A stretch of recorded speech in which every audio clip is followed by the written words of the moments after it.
সম্মানিত উদ্যোক্তা, কৃষক ভাইয়েরা, সাংবাদিক ভাইয়েরা, সকলকে স্বাগত জানাচ্ছি।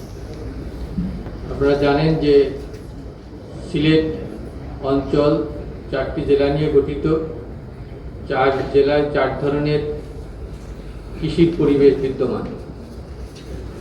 সেটি উপস্থাপনায় এসেছে যে 3 ধরনের কৃষি পরিবেশ রয়েছে: টিলা, সমতল এবং হাওর।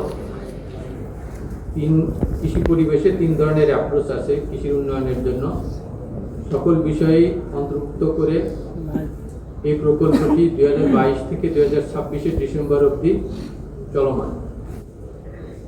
এর যে 4টি বিশেষ উদ্দেশ্য নিয়ে এই প্রকল্প চালু হয়েছিল: কৃষির উৎপাদনশীলতা বৃদ্ধি, কৃষিতে নারীর অংশগ্রহণ, ফলন পার্থক্য কমানো এবং অনাবাদি জমির আবাদের আওতায় আনা। উদ্দেশ্যগুলো সুনির্দিষ্ট করা ছিল, কতটুকু অর্জিত হয়েছে সে বিষয়ে উপস্থাপনা এসেছে।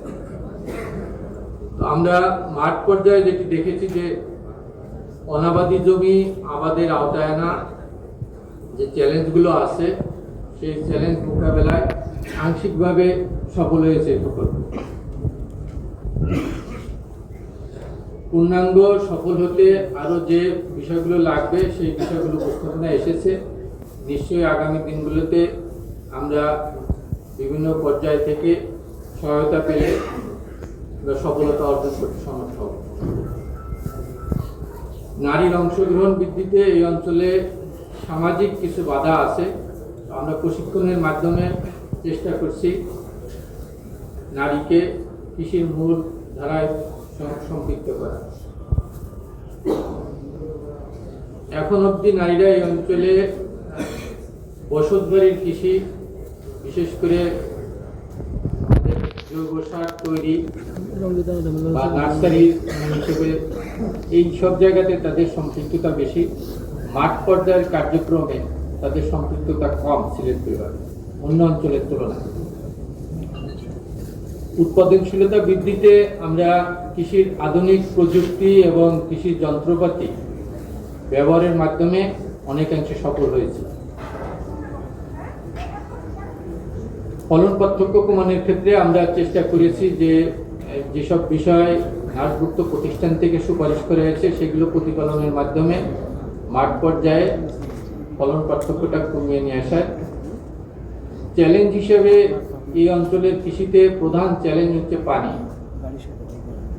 বছরের একটা নির্দিষ্ট সময়ে পানি বেশি, হাওরে ফসল করা যায় না এবং গড়ে 1 থেকে 3টি আকস্মিক বন্যা হয় এই অঞ্চলে। সেটা শুরু হয় মার্চের শেষ থেকে অগাস্ট অবধি। কখন যে বন্যা আসবে এটা পূর্বে বলা খুব মুশকিল।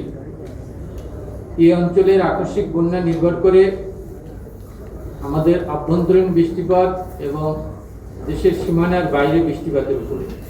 যেহেতু আমরা পাহাড়ের পাশের অঞ্চল, মেঘালয়, আসামের যে বৃষ্টি হয় পাহাড়ের সেই পানি, পাশাপাশি সিলেট বিভাগের যে বৃষ্টি হয়, 2টা পানি হঠাৎ করে বন্যার কারণ হয়। সেটা আউশ, আমন এবং বোরো, এই 3 ধানের ক্ষেত্রেই প্রযোজ্য। বেশি সুযোগ যেটি আছে এই অঞ্চলে কৃষির উন্নয়নের প্রকল্প উপস্থাপনা এসেছে। আমন ধান কর্তনের পরে আমরা দেখেছি প্রায় 1 লক্ষ হেক্টর জমিতে কৃষিতে আবাদ করা সম্ভব, কিন্তু পুরাটাই সাময়িক পতিত থাকে।